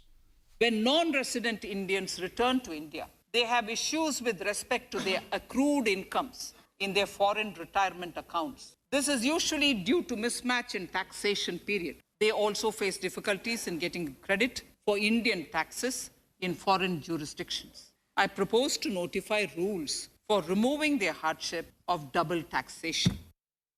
The budget also sought to remove the genuine hardship faced by the NRIs in respect of their income accrued on foreign retirement benefit account due to mismatch in taxation. It proposed to notify rules for aligning the taxation of income arising on foreign retirement benefit account. The budget also increased the cap on FDI investment into the insurance sector. I propose to amend the Insurance Act 1938 to increase the permissible FDI limit from 49% to 74% in insurance companies and allow foreign ownership and control with safeguards. Under the new structure, the majority of directors on the board and key management persons would be resident Indians, with at least 50% of directors being independent directors and specified percentage of profits being retained as general reserve. To attract sovereign wealth funds to invest in India, Ms. Sitharaman announced several measures. In the last budget, for attracting foreign investment in the infrastructure sector, we had granted 100% tax exemption, subject to certain conditions, to foreign sovereign wealth funds and pension funds on their income from investment in Indian infrastructure. We have noticed that few of such funds are facing difficulties in meeting some of the conditions. In order to ensure that a large number of funds invest in India, I propose to relax some of these conditions relating to prohibition on private funding, restriction on commercial activities, and direct investment in infrastructure. In order to allow funding of infrastructure by issue of zero-coupon bonds, I propose to make notified infrastructure debt funds eligible to raise funds by issuing tax-efficient zero-coupon bonds. The International Financial Services Center, IFSC, in Gift City is a proposal to make India a global financial hub. Today's budget made certain proposals to attract foreign investment into the project. The government is committed to making the International Financial Services Center in Gift City a global financial hub. In addition to the tax incentives already provided, I propose to include, among others, tax holiday for capital gains for aircraft leasing companies, tax exemption for aircraft lease rentals paid to foreign lessors, tax incentive for relocating foreign funds in the IFSC, and to allow tax exemption to the investment division of foreign banks located in the IFSC. The budget also proposed to relax some of the conditions for availing 100% tax exemption introduced in the last budget to promote sovereign wealth funds and pension funds. The conditions which are proposed to be relaxed include prohibition on loans or borrowings, restriction on commercial activities, direct investment in entity owning infrastructure, amongst others. Union Road Transport and Highways Minister Nitin Gadkari welcomed the voluntary vehicle scrappage policy announced in the Union budget today. Information and Broadcasting Minister Prakash Javadekar said this budget fulfills the aspirations of all sections of society. Reacting on the Union budget, Uttar Pradesh Chief Minister Yogi Adityanath said that this budget is not only for fulfilling the aspirations of the countrymen and dreams of the common man, but also an important step towards making country a strong and prosperous nation. JDU President and Bihar Chief Minister Nitish Kumar congratulated the centre for coming out with a balanced union budget despite constraints on revenue collection in the wake of COVID-19 pandemic. Niti Aayog Vice Chairman Rajiv Kumar welcomed the budget and said that it focuses on development and reviving the economy. This is All India Radio giving you the world news. The Myanmar military has seized power in the country. The civilian head of the government, State Councillor Aung San Suu Kyi, and several other leaders of the ruling National League for Democracy have been arrested in Myanmar early in the morning today. A report from our Dhaka correspondent. Following days of tension and apprehension, the Myanmar military Tatmadaw today seized power from the civilian government headed by Aung San Suu Kyi. The military arrested Aung San Suu Kyi, President Win Myint, and other senior leaders of the ruling party National League for Democracy. In a broadcast from the military-run TV, the Tatmadaw announced that the country had been put under emergency for 1 year. It appointed Vice President Mint Swe as the acting president, and all powers have been transferred to the Commander-in-Chief Min Aung Hlaing. The military said that the leaders have been detained for committing fraud in the national elections held on November 8 last year. The detentions took place hours before the first meeting of the newly elected parliament was to begin today. In the meanwhile, the US has expressed alarm at the arrest of the civilian leaders in Myanmar. A statement issued by the White House said that the US is monitoring the situation closely. The US has urged the military to release the detained leaders. It warned that it will take action against those responsible if these steps are not reversed. Aung San Suu Kyi had taken over as the head of the civilian government in 2015 after a long period of military rule in Myanmar. In the November 8 national elections held last year, NLD registered a landslide victory over the military-supported USDP. However, USDP challenged the outcome, alleging mismanagement and lack of transparency. It called for re-election. Rajesh Jha, World News, All India Radio, Dhaka. India has voiced concern over the developments in Myanmar. The Ministry of External Affairs MEA said in a statement that India has always been steadfast in its support to the process of democratic transition in Myanmar. It said that rule of law and the democratic process must be upheld. The UN condemned the ongoing developments in Myanmar. The United Nations Secretary General Antonio Guterres has condemned the arrest of the civilian government authorities and taking over the control of the country by the military in Myanmar. In a statement released by the spokesperson of the Secretary General, he voiced grave concern regarding the declaration of the transfer of all legislative, executive, and judicial powers to the military. He said these developments represent a serious blow to democratic reforms in Myanmar. Endorsing the results of the November 8 union elections, the Secretary General urged the military leadership to respect the will of the people of Myanmar and adhere to democratic norms. He urged to resolve any differences through peaceful dialogue. The UK Prime Minister Boris Johnson has also condemned the Myanmar coup and imprisonment of Aung San Suu Kyi. He said that the vote of the people must be respected and civilian leaders released. The US also expressed alarm at the arrest of the civilian leaders in Myanmar. A statement issued by the White House said that the US is monitoring the situation closely. The US has urged the military to release the detained leaders. The US has said that it opposes any attempt to alter the outcome of the recent elections and warned that it will take action against those responsible if these steps are not reversed. China parried questions on condemning the military coup in Myanmar on Monday. In a cautious reaction, Chinese Foreign Ministry said, "We have noted what happened in Myanmar and we are learning more information." Foreign Ministry spokesperson Wong Wenbin told a daily press briefing in Beijing on Monday, "We hope that all sides in Myanmar will properly handle their differences under the constitutional and legal framework and maintain political and social stability." President of the Republic of Maldives, Ibrahim Mohammed Soli, got his first shot of the Made in India Covishield vaccine earlier today. In a tweet, the Prime Minister said that he just got his first shot of the Covishield vaccine. He expressed optimism that everyone in the country gets inoculated soon. India shipped its first consignment of COVID vaccines to the island nation last Wednesday. Speaking to All India Radio in an exclusive interview, the High Commissioner of India to Maldives, Sanjay Sudhir, had expressed optimism on way that Maldives has coped with the COVID challenge. I must say that Maldives has done a wonderful job of dealing with the pandemic. They are fully prepared to roll it out, and with the help of Government of India, there have been a lot of capacity building sessions. For instance, on January 19th and 20th, there were long sessions between the health authorities in Maldives and the Ministry of Health and Family Welfare on our side, where the practical aspects of the rollout were discussed between experts so that when the rollout happens in Maldives, it is smooth. In response to a question on the request from the Maldivian government to India for the vaccines, High Commissioner said that the initial lot of 100,000 doses of Covishield vaccine was given as gift and there have been further requests.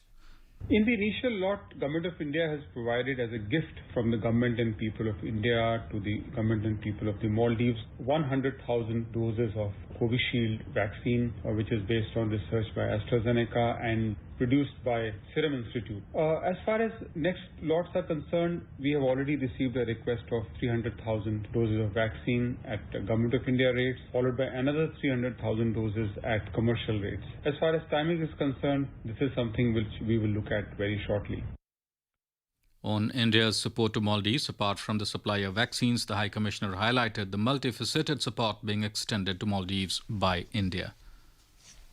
COVID indeed has been a very dark part of Maldives' history, has had a huge impact not only at the humanitarian level but also at the level of denting their economy. Right from the start of COVID pandemic, India has worked very closely with Maldives in dealing with the pandemic. Among all neighbors, Maldives was the first and one of the largest beneficiaries of our COVID-related assistance. This includes assistance in evacuating Maldivian nationals from Wuhan, supply of essential medicines and food items, and also deployment of a 14-member rapid response team consisting of doctors and paramedics. Very early on last year, just when the pandemic started in March. When international borders were closed due to the pandemic in April 2020, Operation Sanjeevani was launched to meet the medicine requirement of Maldives. Under this operation, a special Indian Air Force plane airlifted 6.2 tons of essential medicines and other medical supplies from India to the Maldives. Also, as a part of Mission Sagar, Malé was the first port of call for Indian Navy ship Kesari, which delivered about 600 tons of food items to Maldives in May last year, thus ensuring food security. Speaking on the emergence of the tourism-dependent economy of Maldives from the pandemic, the High Commissioner said that the country has done remarkably well in this respect. Maldives has done phenomenally well in this area. Maldives was among the first to open borders on 15 July last year. Since then, there has been a rapid increase in inflow of tourists from various parts of the world. And as you know, so many parts of the world are also closed. So that is inhibiting the flow of tourists into Maldives. But all the same, India has taken the lead, I must say, and I'm very happy to share that for 2020, India was the largest source of tourists for this country, followed by other countries like Russia. The tourism sector is fully prepared to receive tourists with full COVID protocols. Their staff is fully trained, and we are very happy to say that once tourism is back on track, so is their economy, because their economy is very heavily dependent on tourism. Reaching out beyond its immediate neighborhood, India supplied the first tranche of vaccines to South Africa. In a tweet, External Affairs Minister of India, Dr. S. Jaishankar, said that we are in it together. He said that Made in India vaccines land in Johannesburg, South Africa. The World Health Organization (WHO) team on Monday visited Wuhan Center for Disease Control and Prevention (CDC) as well as Hubei Provincial CDC. The international experts also had in-depth exchanges with local peers on early case samples and study data as reported by Chinese state media. The team on Sunday visited the Hunan seafood market in Wuhan, the epicenter of China's coronavirus outbreak last year. The seafood market is where the first COVID-19 cases in China were discovered in late 2019 and has since been closed.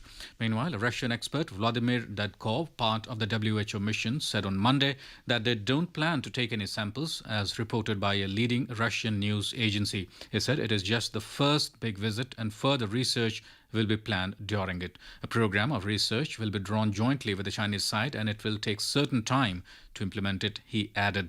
National Health Commission spokesperson also said in a statement that the Chinese side and the WHO team have reached an agreement on future efforts and the two sides will continue to conduct joint research which will involve visiting related disease control and prevention facilities, scientific research institutes and trade markets.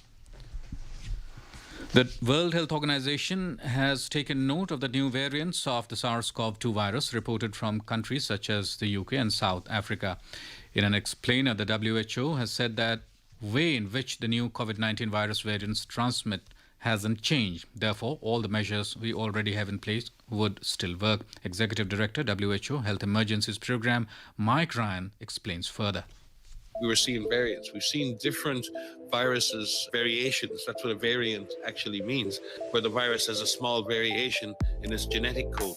It doesn't necessarily mean that the virus behaves any differently. You see that amongst humans all the time. We have slightly different genetic codes. That's why we sometimes look different and we act different. It's exactly the same. It doesn't mean we are fundamentally different. These viruses, these variants are not fundamentally different to the previously circulating strains. They have differences, and those differences may affect the way in which the virus binds to human cells, or it may affect the way in which the virus can reproduce itself successfully in the human body. What it hasn't changed is the way in which the virus transmits. So therefore, all of the measures we already have in place, like hand hygiene and physical distance, and reducing the number of people you're in contact with, and reducing proximity to people, reducing the time you spend with people, wearing masks, ensuring you're in a properly ventilated space, these are the things that will still work. The European Commission chief Ursula von der Leyen has announced that the pharmaceutical company AstraZeneca will deliver 9 million extra coronavirus vaccines to the European Union EU. In a tweet, the EU chief said that AstraZeneca will deliver 9 million additional doses in the first quarter compared to last week's offer. She said that the company will start deliveries 1 week earlier than scheduled. She added that the company will also expand its manufacturing capacity in Europe.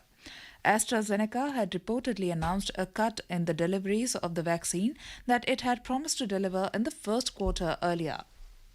This is All India Radio giving you the news. For quick news updates round the clock, follow us on our Twitter handle at AIR News Alerts. 3 steps to stay protected and stay safe from COVID-19. Wear face mask, 2 gaz ki duri to maintain social distancing, maintain hand and face hygiene. Fate of 16 Indian sailors on cargo ship MV Anastasia remains in the balance, as China has again denied to give any assurance on the crew change for the ship. The ship has been on anchorage near Kefadian port in northern China since 20th September. 16 Indian crew members on the ship are undergoing immense mental and physical sufferings, and timely medical aid is not being provided to them by local Chinese authorities. The crew told Prasar Bharati that Chinese side has denied the proposal of ship-to-ship transfer of crew and they haven't received any update on it. They appealed to the authorities to help them as the situation is getting worse with each passing day and the crew is in depression. More from our Beijing correspondent. Hopes for the resolution of the impasse revived after India negotiated the passage of one ship MV Jaganan to Japan on 18 January, which is allowed to move to Japan for crew change by the cargo owner, but the cargo owner of Anastasia, HK Holdings, has refused to divert it to another port. The decision leaves Anastasia's sailors stranded after already enduring months at sea with medical emergencies and psychological turmoil. Indian embassy in Beijing has been constantly trying to break this deadlock. Chinese Foreign Ministry said Chinese competent authorities are in close communication with the Indian side, raising practical suggestions of crew change, providing necessary convenience and assistance to the Indian side in accordance with the COVID-19 protocols. They said as far as charterer, whether it will adjust its arrangement will entirely depend on itself. However, crew members feel that despite the humanitarian crisis deepening, Chinese government is not impressing upon the cargo owner to let the ship leave the ports, technicalities being put aside. They also said that even timely medical help could not be provided to them. Anshuman Mishra for World News, All India Radio, Beijing. Prime Minister of India Narendra Modi today had a telephonic conversation with his counterpart from Israel, Benjamin Netanyahu. He conveyed his strong condemnation of the terror attack near the Israeli embassy in New Delhi on the 29th of last month. He assured Mr. Netanyahu that India accords the highest importance to the safety and security of Israeli diplomats and premises and would deploy all its resources to find and punish the perpetrators. Both leaders expressed satisfaction about the close coordination between Indian and Israeli security agencies in this context. The two leaders also briefed each other about the progress of the fight against COVID-19 pandemic in their countries and discussed possibilities of further collaboration in this area. The fourth Foreign Office consultations between India and Qatar were held virtually today. Both sides expressed satisfaction that despite the COVID-19 pandemic, they have kept in close touch, including the telephone conversations between Prime Minister Narendra Modi and the Emir of Qatar and the visit of External Affairs Minister to Qatar in December last year. These high-level exchanges gave new momentum to bilateral relations. The Indian side thanked the Qatari side for taking care of the Indian community in Qatar during the pandemic. The Foreign Office consultations provided an opportunity to review the entire gamut of bilateral relations, including political, energy, trade, investments, defense, food security, health security, science and technology, consular, community, and cultural issues. Both sides reiterated their commitment to work closely together in these areas and further discussing new areas of cooperation. Now let us take a look at the major developments around the world as reported in foreign press. Zimbabwe-based ZimLive reports uproar in the South Africa as the government shuts illegal immigrants from COVID-19 vaccination rollout. Wall Street Journal has reported that exiled Uyghurs are fearful about China's reach eroding Turkish heaven. Himalayan Times writes that India has proposed to double the healthcare spending in annual budget. The Guardian has reported that Uganda's opposition leader Bobi Wine has called on court to nullify result of presidential elections. According to Sputnik News, an Israeli drone has been shot down above southern Lebanon. The Sydney Morning Herald has reported that Fiji is severely flooded after Cyclone Anna hits it. Washington Post has reported that US has criticized China for its lack of transparency about how the outbreak unfolded. Moving on to sports, all the members of Indian cricket team have completed their quarantine and cleared all the tests for coronavirus ahead of the test match against England in Chennai. In football, Barcelona defeated Athletic Bilbao 2-1 in the Spanish La Liga on Sunday. In the English Premier League, Liverpool defeated West Ham 3-1 on Sunday. In tennis, Serena Williams recorded a straight set victory over Daria Gavrilova in the Yarra Valley Classic. A quick look at the headlines once again. India announces a budget to provide thrust to a resurgent economy emerging from the pandemic. Markets react positively to Budget 2021. Prime Minister Narendra Modi assures Prime Minister Benjamin Netanyahu highest importance to safeguard Israeli diplomats, says perpetrators of terror attack would be punished. Myanmar military seizes power, State Councillor Aung San Suu Kyi detained as military announces emergency for 1 year. World leaders express shock over development in Myanmar. United Nations terms it a serious blow to democratic reforms. Fate of 16 Indian sailors aboard MV Anastasia hangs in the balance as China remains non-committal on crew change for the ship. India is celebrating the 151st birth anniversary of Mahatma Gandhi. Before we end, let us listen to his favorite bhajan, Vaishnava Jan, by artists from Maldives.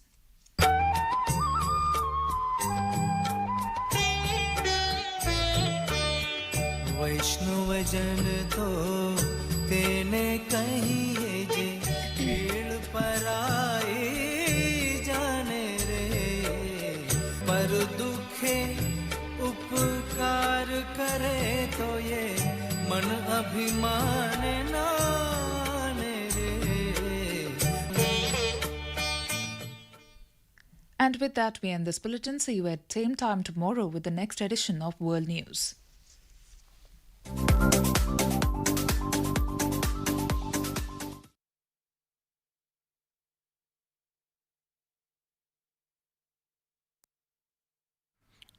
Akashvani है। अब आप आशुतोष मिश्र से समाचार सुनिए। Covid महामारी के खिलाफ देश एकजुट होकर लड़ रहा है। आप भी हमारे साथ सुरक्षा और बचाव के 3 आसान एहतियाती उपायों का संकल्प लें। मास्क पहनें, 2 गज दूरी है जरूरी, सुरक्षित दूरी बनाए रखें, हाथ और मुंह साफ रखें। और अब समाचार विस्तार से। प्रधानमंत्री नरेंद्र मोदी ने कहा है कि आम बजट से उद्योग, निवेश और बुनियादी ढांचा क्षेत्र में बहुत सकारात्मक